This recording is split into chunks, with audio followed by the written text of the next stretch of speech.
नमस्कार, खबरों की खबर में आपका स्वागत है। आज एक ऐसी खबर है जिसे सुनकर आप दंग तो होंगे ही, हैरान भी हो जाएंगे और साथ साथ आपको इतना मज़ा आएगा सुनने में कि वाकई कि आज इतनी बड़ी पॉलिटिकल गतिविधि हो रही है और किसी को कानों कान खबर तक नहीं है। दरअसल आपने एक शख्स का नाम सुना होगा, कन्हैया कुमार, वो जेएनयू का डफली वाला।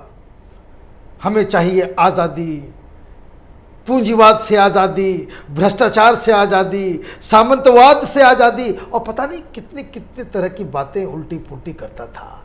आज मैं आपको एक एक्सक्लूसिव खबर दे रहा हूं कि ये आज़ादी का ढोल पीटने वाला जेएनयू का पूर्व अध्यक्ष राहुल गांधी, सोनिया गांधी, प्रियंका वाड्रा की गुलामी करने को बेकरार है।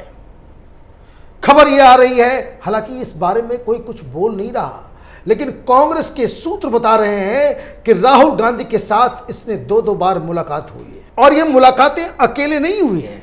साथ में प्रशांत किशोर भी था और दो कांग्रेस के लीडर जिनके ताल्लुकात जेएनयू से रहे हैं। मतलब आप समझिए, पूरी प्लानिंग, सारी मीटिंग हो गई है और निगोशिएशन चल रहा है कि कन्हैया कुमार को किस तरीके से, किस ओहदे पे कांग्रेस पार्टी में लाया जाए। कन्हैया ये कह रहा है कि उसे बिल्कुल ही जनरल सेक्रेटरी या बहुत ही सेंट्रल लीडरशिप में उसको रोल दिया जाए, तब वो आएगा और कांग्रेस पार्टी ज्वाइन करने को वो पहले से ही तैयार है। क्यों? क्योंकि उसकी जो अपनी वामपंथी पार्टी है सीपीआई, वहाँ इनके साथ बड़ा बुरा बर्ताव हुआ है। एक तो चुनाव लड़ लिए, चुनाव हार गए, पूरी ताकत कांग्रेसियों ने भी लगा दी थी। सारे वामपंथी, ये टुकड़े टुकड़े गैंग, ये सारे लोग बेगूसराय जाकर के कैंपेन कर रहे थे। ये सब जितना भी स्वरा भास्कर हो, जावेद अख्तर हो, शबाना आजमी हो, ये पूरा गैंग गया था, लेकिन फिर भी लाख वोट से ऊपर हार हुई।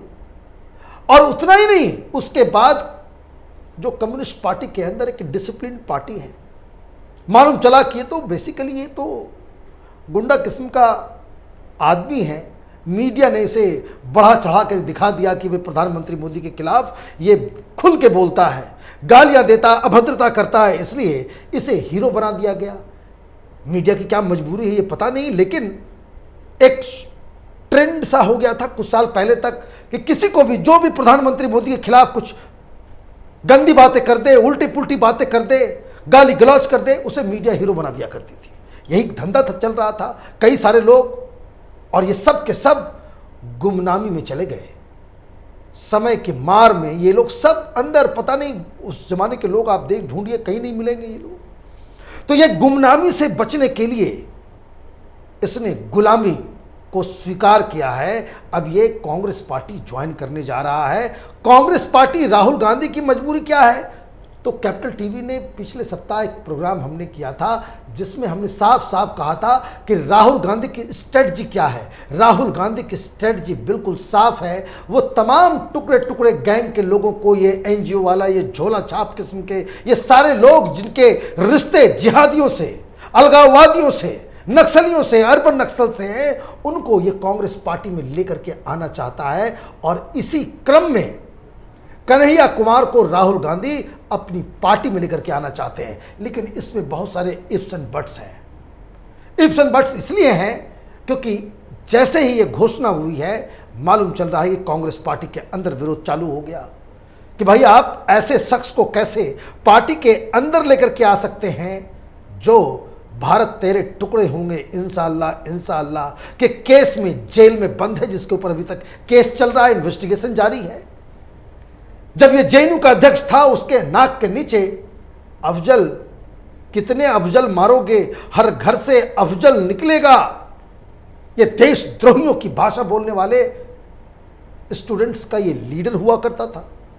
तो ऐसे लोगों को आप पार्टी में लेकर के आओगे तो कल भारतीय जनता पार्टी और देश के लोग यही कहेंगे कि टुकड़े टुकड़े गैंग, अब ये नक्सली नहीं, ये जेएनयू वाले नहीं, ये झोला छाप किस्म के लोग नहीं, बल्कि टुकड़े टुकड़े गैंग तो दरअसल में कांग्रेस पार्टी है। क्योंकि राहुल गांधी ने उन तमाम चेहरों को अपनी पार्टी में शामिल करने का फैसला ले लिया है।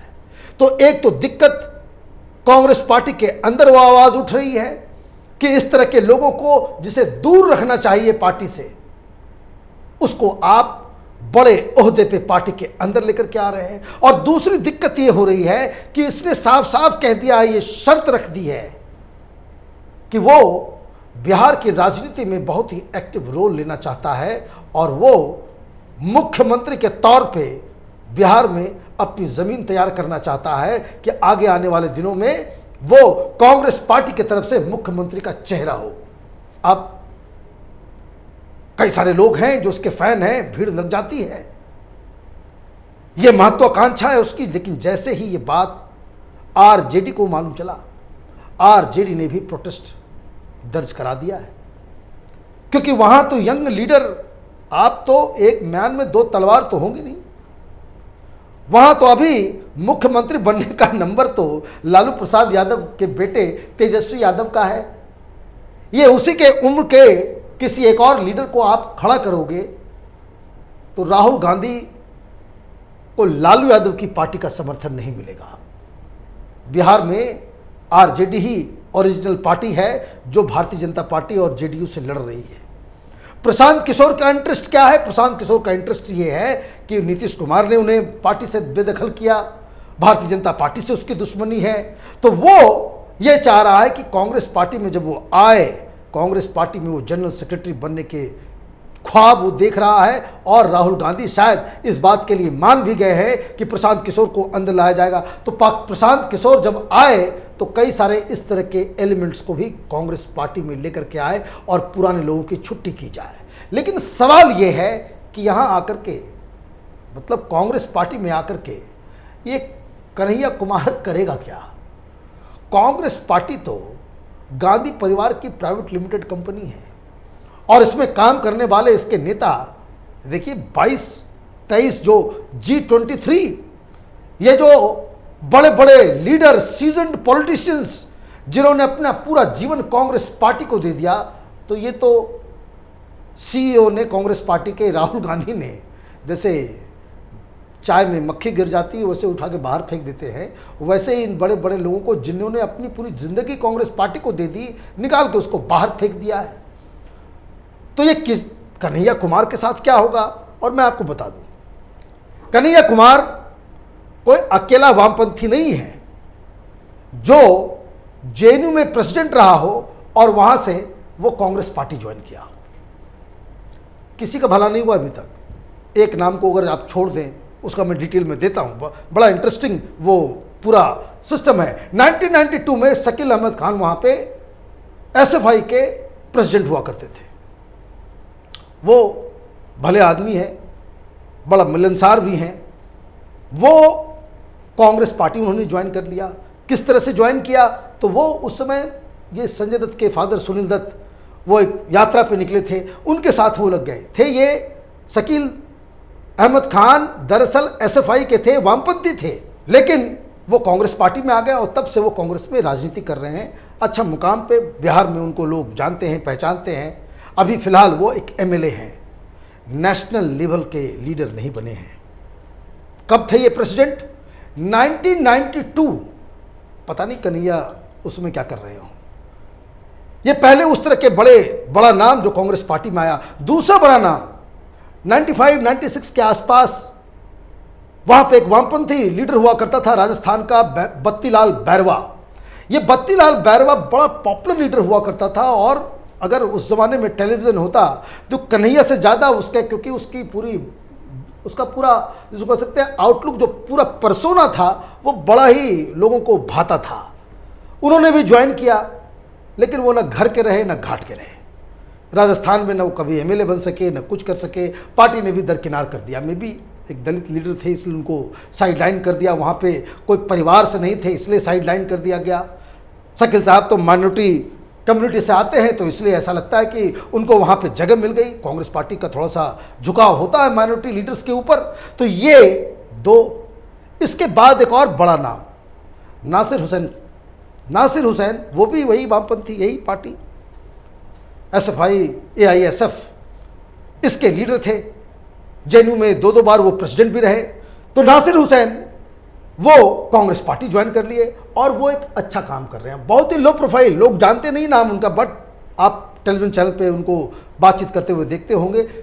बहुत ही संगठन का काम करने वाले, हवाबाजी करने वाले लीडर नहीं हैं और इसलिए आज वो कर्नाटका से राज्यसभा में हैं और कांग्रेस पार्टी के एक अहम लीडर्स में से इनकी गिनती होती है। तो अब तक जो सबसे सक्सेसफुल लीडर कोई रहा है जिसने वामपंथ को छोड़ के कांग्रेस ज्वाइन किया, तो वो नासिर हुसैन मेरी नज़र में वो नज़र आते हैं। लेकिन इसके बाद फिर एक ट्रेंड बदला। इसके बाद आप ये समझिए कि जब राहुल गांधी डिसीजन मेकर्स होने लग गए, और मैं आपको बता दूं ये लोग उसको कह सकते हैं CPIM उस तरह के लोग थे, लेकिन कुछ नक्सलियों को भी भर्ती किया गया।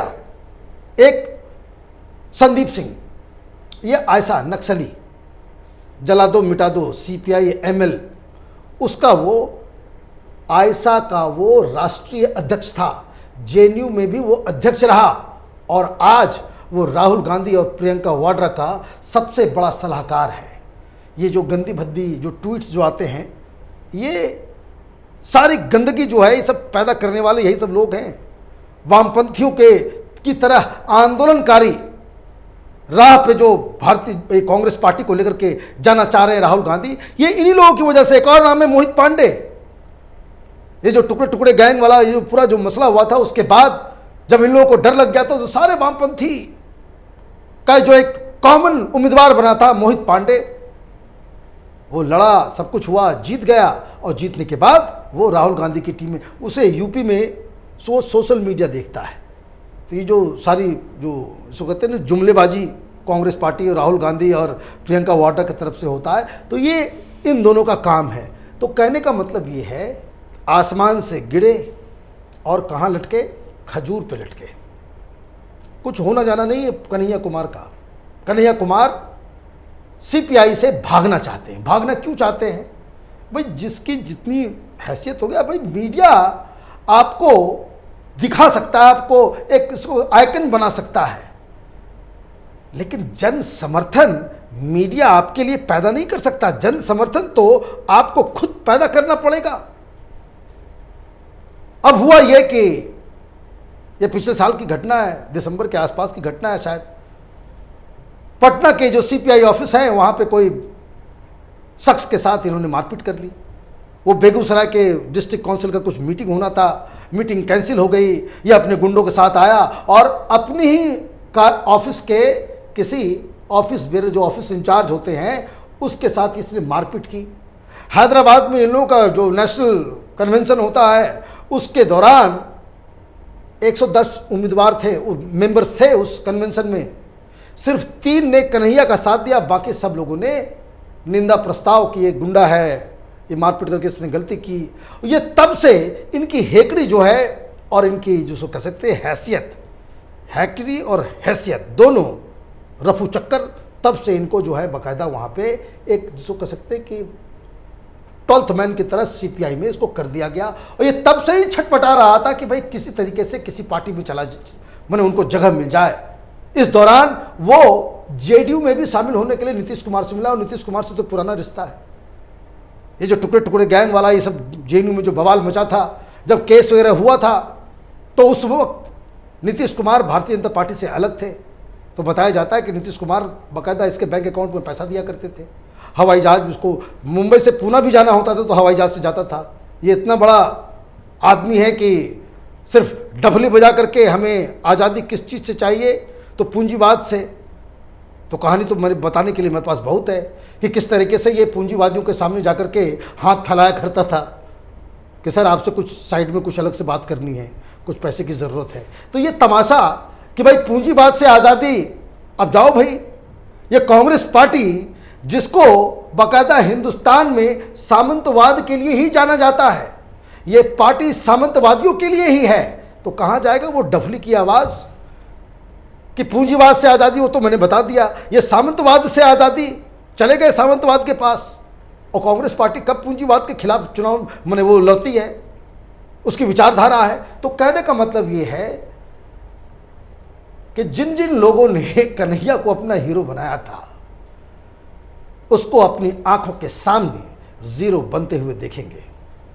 कन्हैया सीपीआई में रहे, सीपीएम में रहे, कांग्रेस पार्टी में रहे, जेडीयू में रहे या फिर आम आदमी पार्टी में चले जाए, इस देश के स्वास्थ्य के ऊपर, इस देश की राजनीति के ऊपर कोई फर्क नहीं पड़ता। ऐसे ऐसे कई सारे लोग आए और गए।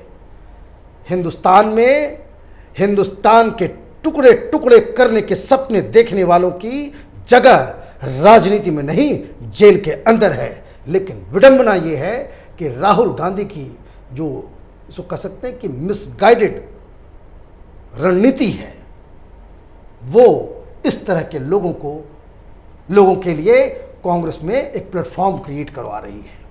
राहुल गांधी ये जो कांग्रेस पार्टी को आंदोलन की राह पे ले जाने की जो जिद पे अड़े हैं, कांग्रेस पार्टी तो तबाह होगी ही, देश की राजनीति में भी इसका नुकसान होगा। हमारी नज़र बनी रहती है पॉलिटिकल खबरों के ऊपर। आप देखते रहिए कैपिटल टीवी। हमारे वीडियोस को लाइक कीजिए, शेयर कीजिए और हमारे चैनल को सब्सक्राइब कीजिए। धन्यवाद। अगर आपको हमारा वीडियो पसंद आया हो तो इसे लाइक करें, हमारे चैनल को सब्सक्राइब करें और हाँ, बेल आइकन दबाना ना भूलें ताकि आप तक हमारे वीडियो की नोटिफिकेशन पहुंचती रहे। आप अपना सुझाव हमें कमेंट बॉक्स में दे सकते हैं। हमारे साथ जुड़ने के लिए शुक्रिया।